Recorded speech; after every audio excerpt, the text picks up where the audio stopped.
December 11 തദ്ദേശ സ്ഥാപന തെരഞ്ഞെടുപ്പ് നടക്കുന്നതിന് ഡിസംബർ 15 വരെ എക്സൈസ് വകുപ്പ് ജില്ലയിൽ സ്പെഷ്യൽ എൻഫോഴ്സ്മെന്റ് ഡ്രൈവ് നടത്തും.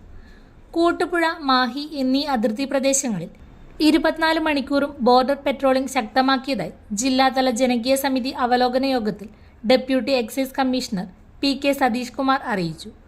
യോഗത്തിൽ ADM കലാഭാസ്കർ അധ്യക്ഷയായി.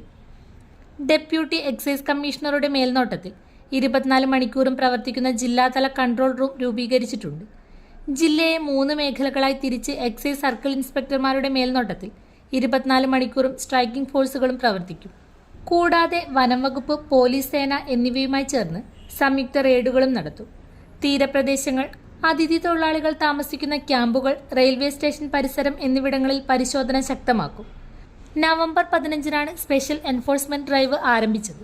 എല്ലാ പഞ്ചായത്തുകളിലും നഗരസഭകളിലും ജനകീയ സമിതികൾ വിളിച്ചു ചേർക്കുകയും വാർഡുതല കമ്മിറ്റികൾ രൂപീകരിച്ച് യോഗം ചേരുകയും ചെയ്യും.